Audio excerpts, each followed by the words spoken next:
Hello friends, near and far. Dear to my heart, I'm Victoria with Aligned Soul Tarot. Welcome to this Chiron Natal series, unveiled in Sag season. Whenever you find this reading, just know it's meant to find you. Sagittarius represents Chiron, so it's important to look into your Chiron natal placement. We will break down this Taurus in Chiron natal placement with some supportive tarot and oracle messages as well, so stay tuned for that. If you're new here, thank you for finding me. Your likes, your comments, your shares, and your subscribes really to help this message get out to more people that are needing it. And again, thank you for your support, your continued support.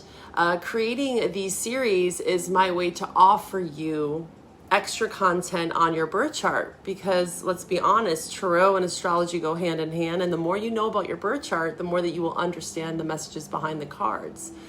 Sagittarius, the archer, aligns with Chiron's call, a wound that humbles yet strengthens us all. Here lie the keys to triggers and to pain, echoes of lessons we've lived through time and time again. From lifetimes past to the now, you feel. Chiron reveals to you what you're destined to heal. In the tapestry of your celestial birth chart, there lies a wound woven deep into the earth. A scar that whispers that you're not enough, you're broken, but this is all untrue. Your hidden potential lies within, is that healer. It's within you. Chiron's flame burns tender yet bright, a paradox held in the shadow of light. It marks the place where your heart may ache, but through this pain, your power will wake. Chiron and Taurus, a tender wound in the soil of self, where security and self-worth intertwine. A longing for the solid earth beneath. Yet in this grounding lies the ache of a fragile foundation. Those with Chiron and Taurus walk with the deep fear of loss, as if the world will slip through their very fingers. The value of self tied to the material, seeking comfort in possessions, wealth, and form, but struggling to feel enough, as if they're always reaching and searching for more through what they have. Healing comes when they learn that true value isn't held in what they possess, but in the essence of their own being, the quiet strength of the earth beneath, the grace of self-love, rooted not in external worth, but in the preciousness of their soul. Chiron's dance through Taurus invites us to soften the grip on the physical, to release the need for constant validation, and to find sanctuary within, to recognize the beauty in simplicity and the peace that comes with knowing you are enough. A decade to tend the garden of self-worth, to heal the wounds of what we own, how we value our own existence, and to bloom into a sense of peace, groundedness, feeling whole and complete, just as you are.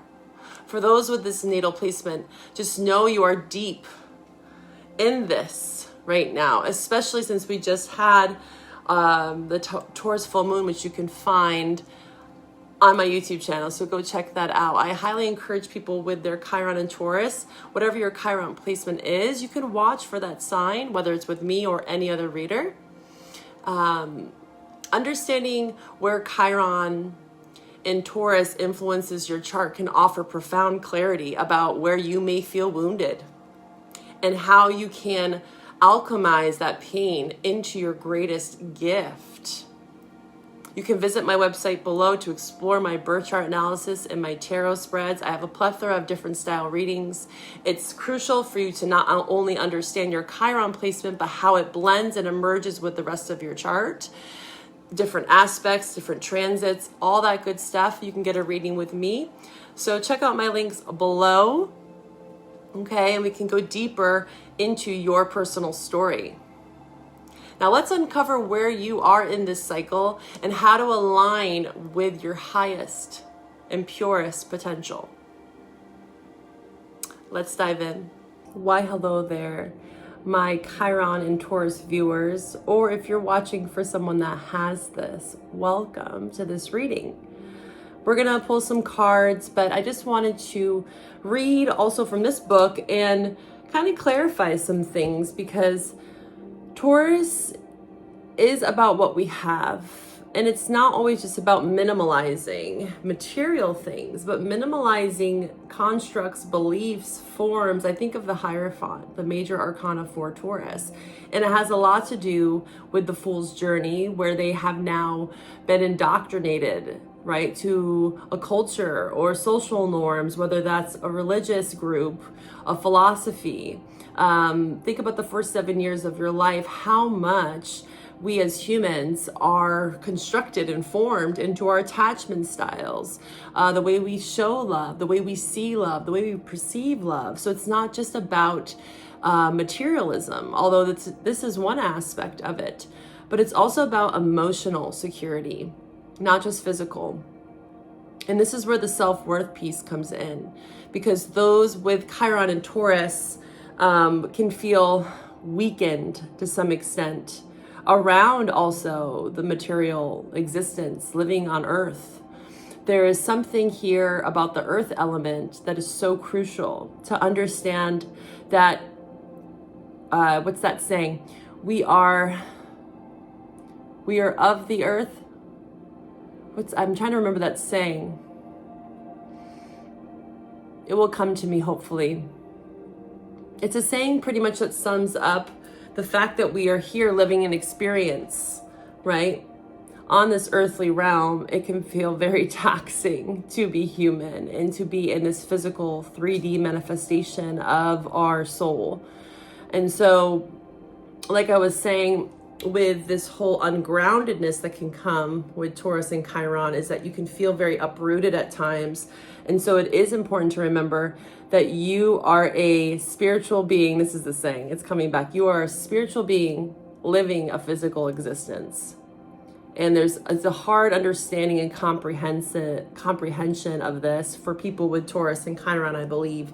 And you have this placement to balance that out and to understand that you are here to offer something to the world, and also to learn about that understanding of, not having your head in the clouds, and to be able to conceptualize what's around you through your 5 senses. Even with Taurus is very Venusian, and this is where self-worth and values come into play. But it's also about really tapping into the body. This is somatic practices. This is being able to feel again. Sensory play, taste, touch, sound, through music, anything that's Venusian, art, music, poetry. Maybe there were some blockages around that, right? Everyone's a little unique and different depending on your birth chart, right? Because this Chiron placement is just one fraction of the whole form. So it's really important to understand how your Chiron works with the rest of your chart. If you have any sort of fixed signs, Taurus, Aquarius, Leo, Scorpio in your chart, this will also be sitting within those houses, right? So say you do have Taurus, Chiron is going to have a very close relationship with those Taurus placements. So if you want to go deeper with me, again, you can find my information below. My website is there. So let's read from this book. This is an awesome book on the sapient symbols. Okay. And I wanted to just read a little bit about Taurus in general for you to get an understanding. So I bookmarked this little piece here. Okay. So in this first symbolical scene, we see a human being just emerging from the vast ocean of unconscious potentials.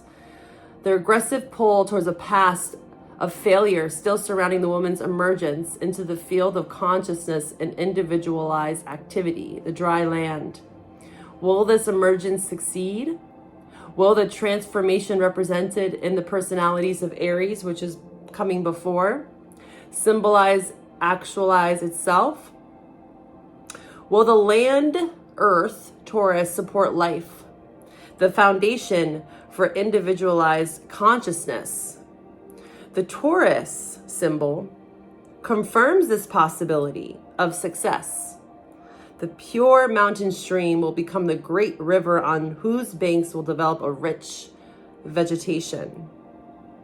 Then a tribal culture, and later a city. The river is an individualized form of water. The water was drawn up from the sea into clouds and fell as rain or snow upon the mountain. And for me, Taurus has always represented the mountain. In time, the river will return to the sea, its water charged with the impurities and waste products of the creatures of the biosphere, especially human beings whose consciousness today operates in terms of destruction of matter, or which implies waste products, and of an intellectual analysis, which produces an enormous amount of psychic waste. So being mindful of what we are leaving behind during our visit to Earth. Taurus, again, is such a strong connection with the earthly plane. It's an Earth sign, and it's the one Earth sign that is also represented in Venus. So this, again, is tending to, taking care of what we value. And one of those with Taurus and Chiron is nature. You know, how can you work with nature? How can you work with the earth? These are also some themes that can be found here with this placement, okay? So let's dive into your reading. We're going to pull from this new oracle. I got the Death Doula. Let's see what Taurus and Chiron, what do we have for them? Angels, ancestors, guides, allies, Taurus and Chiron natal placements. My viewers watching for Taurus and Chiron. Angels, guides, allies, ascended masters, Taurus and Chiron. What are the messages that we have for them? Dishonesty and beauty and death. Wow. Beauty and death. I just got this oracle deck and it's very beautiful. It's very simple in the imagery, which kind of reminds me of Taurus, you know, Chiron and Taurus. And anyone truly with Taurus in their chart can benefit from learning how to detach from material things. You know, again, this is not to say that we don't need those things. Again, what do we value? But if there's an overemphasis or an extreme on either end, it can become a problem, right? I always look at everything with every sign and every aspect of life as finding this center point, much like Buddhism talks on, is, you know, this point of neutrality or detaching from certain things that we might be extreme about, right, on the spectrum of life. So beauty and death and dishonesty. Where have you been dishonest with yourself around potentially what you value? Because another thing I want to mention is that our values can change and shift. And there's a beauty in that death process of transforming oneself and being like, you know, what I once valued, I might not value anymore. Or what I once believed in, or what was kind of embedded in my childhood of who I was meant to be. It's okay to change. It's okay. There's beauty in this death process for you. Allow yourself to change and not feel so bound to a certain system of beliefs. You know, Taurus can be very fixed. It's a fixed sign. It's fixed earth. So there can be a bit of stubbornness on this, you know, and to be able to push back on yourself even when you feel that. And it's okay to have your cycles of change and allowing this death to be a beautiful process at that. But it's always good to question yourself, humble yourself, and understand where maybe you have been dishonest with yourself. Let's see. Let's read a little bit more on beauty and death. Abandon your baggage. All those things that you thought you needed that you're like, wow, I actually don't need those. Or maybe I do need this, right? Remember who you are by letting go of what does not suit you anymore. Thoughts and actions alike carry weight. Feel what can be left behind. Rejoice in its abandon. Beautiful.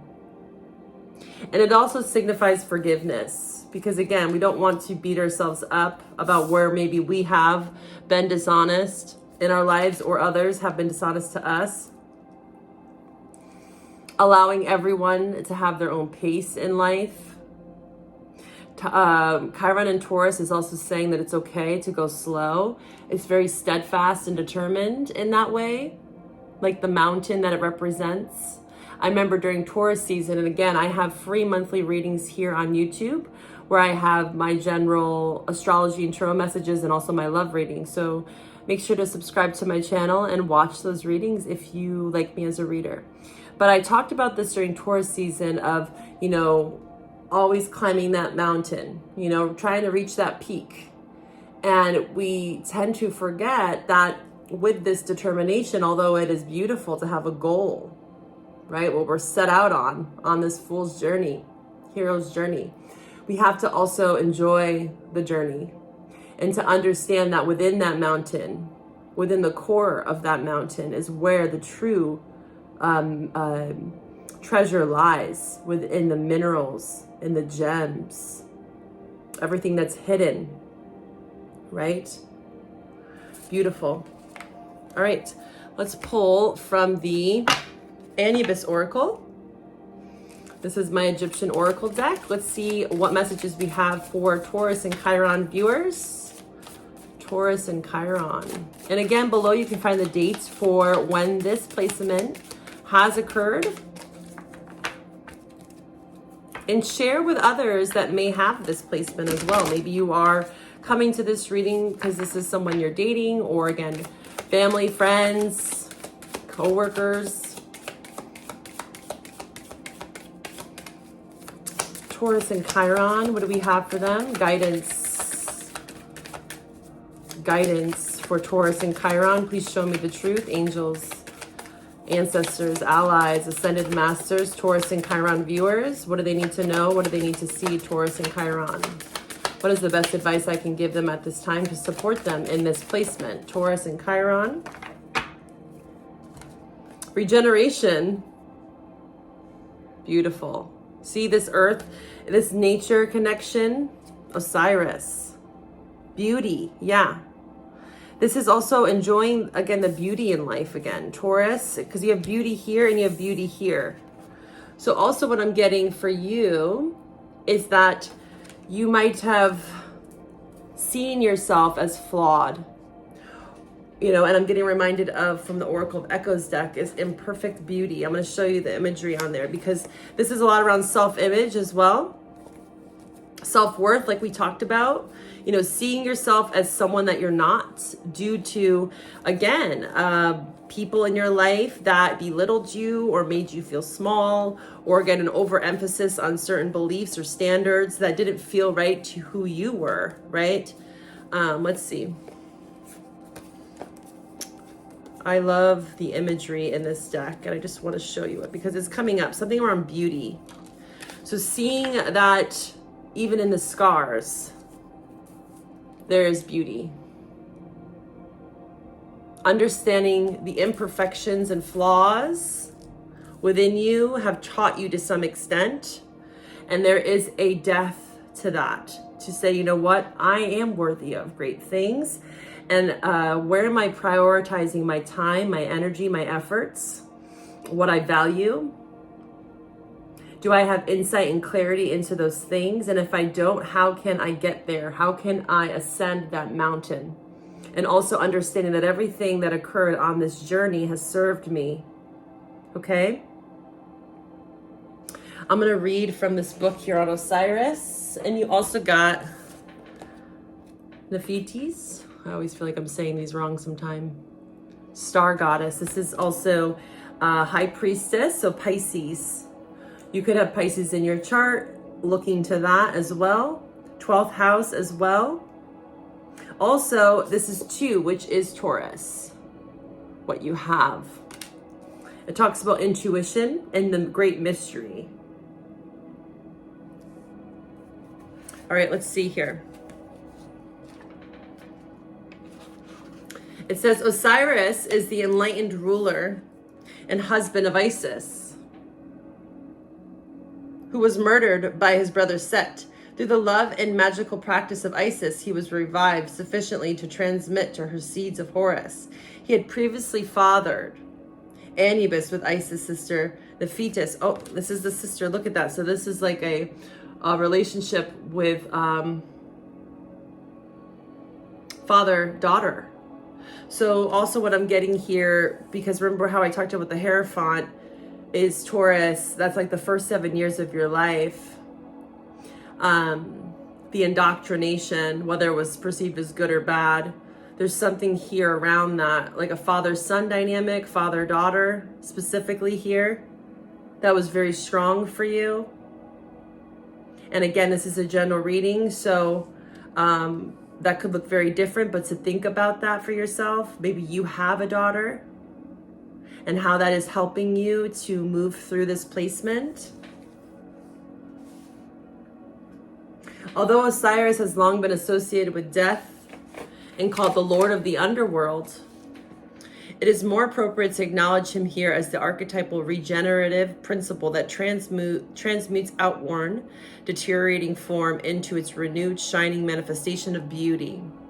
Osiris can be found in the primordial, watery deep and in the river itself. Interesting, we were talking about the river in that other book. So there's a connection to water as well, where you have water in your chart, because the high priestess here is also water, Pisces. You could really work through a lot of this healing by visiting water, living near water. You could feel very regenerative and restored near water. Also, I'm getting reminded of like baptism. Some of you that you might have been baptized, right? Each of you follow your own practices, but it's not even just like the religious form of baptism.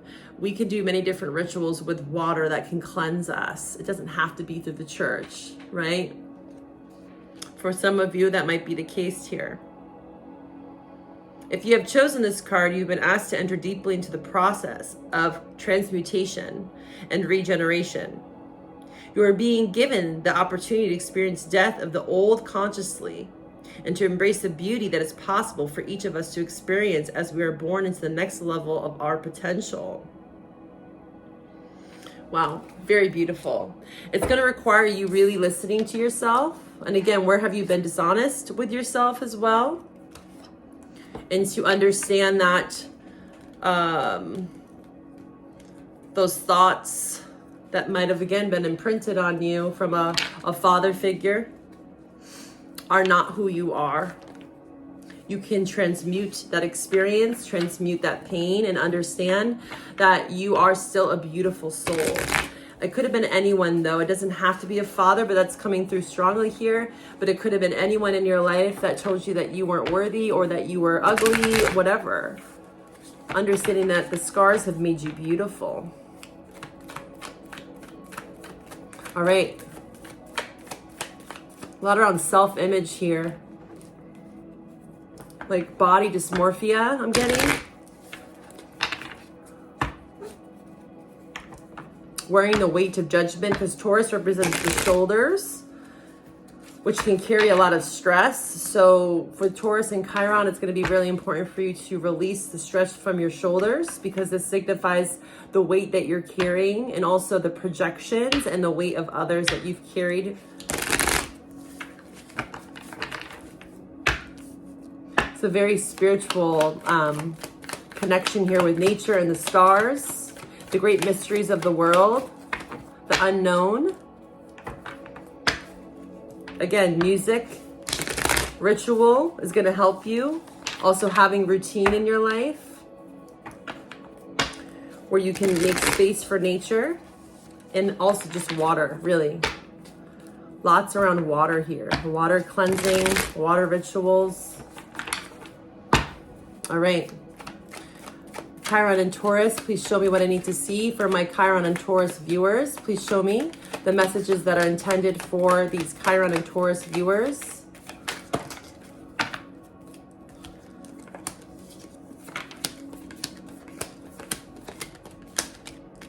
Yeah, lots around image. Look at that. 8 of Swords. You see the mirror here? So interesting that Sag, and again, I do free monthly readings, but Sag got this message. So you might have Sagittarius in your chart because we do also have the 8 of Wands, which is Sagittarius. Other signs that could be in your chart or someone else's that's important here to look towards for guidance to deepen this message is Sag. We have a Taurus, Aquarius, a Leo, and Scorpio. We have Cancer, we have Pisces, and we also have Libra, okay? So what I'm getting here, look at the moon. This is that Pisces energy again. High Priestess we had in the other deck, and now we have the moon. This is in reverse. So this is really beautiful that wherever you are in this Chiron journey, you are revealing so much through your dreams, your intuition, your fears too. The moon represents fears, right? Deep-seated fears around the past. And others, this is where others have made you feel small. Friends, family, 3 of Cups in reverse. You also could have been isolated from a group. Or with the 3 of Cups in reverse, it can talk about excessiveness, right? Because 3 of Cups is not just about friendship, but this is all about celebration.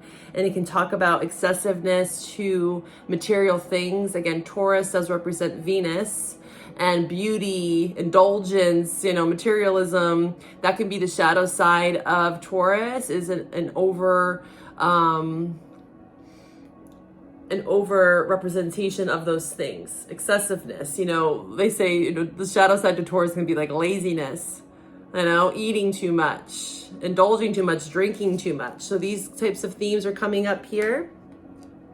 And understanding that, again, those parts of your life, whether you're still experiencing that, it's all a part of this world cycle where you are understanding this, and it doesn't make you less of a beautiful human.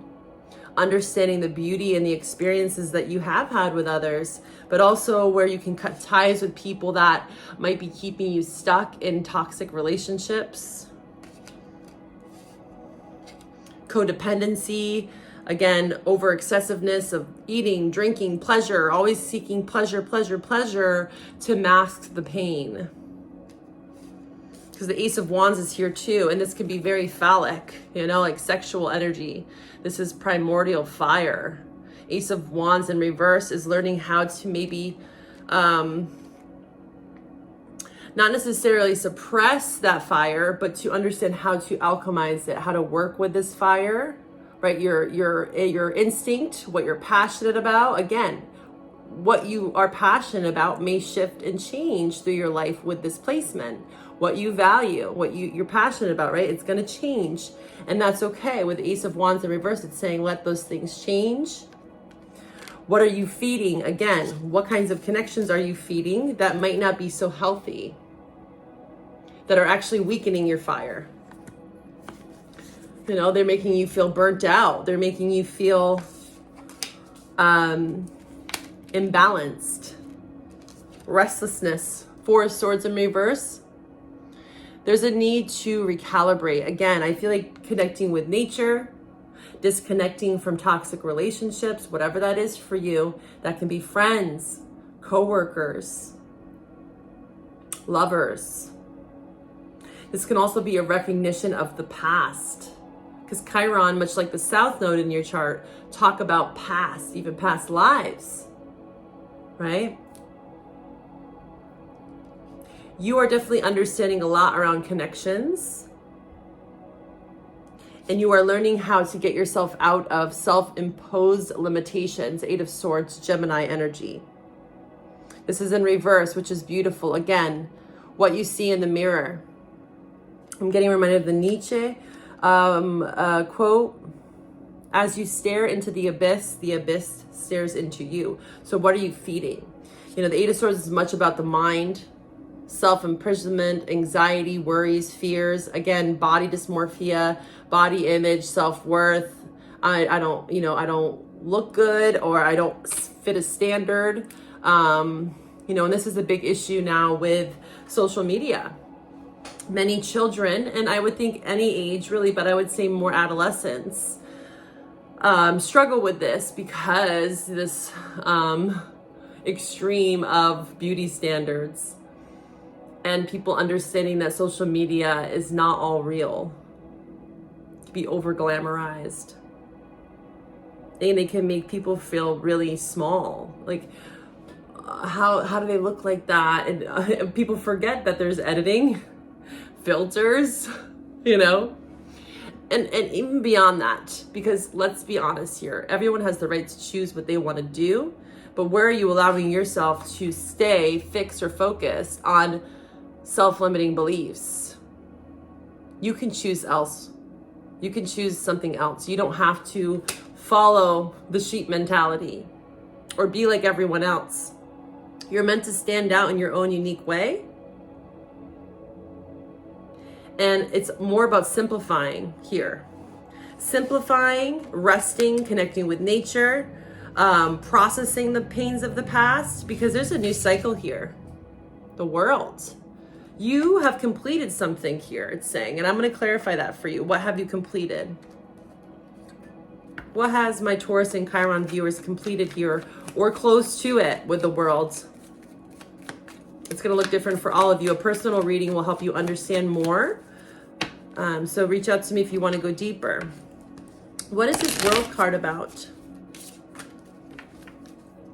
Yeah, I'm seeing someone that's overgiven, given too much to social standards or others in general, and it's caused a level of reckless behavior or just self-abandonment.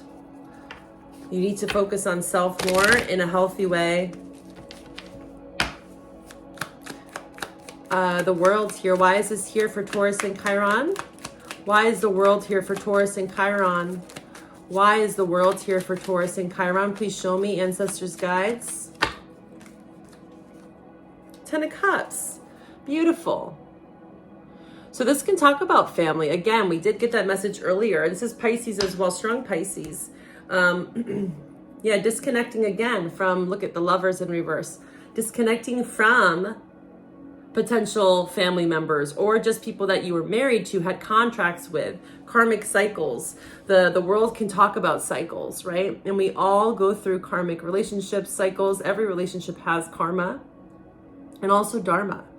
So you're moving closer to your dharma. Ten of Cups, ultimate emotional satisfaction, well-being, harmony, happiness, joy, bliss.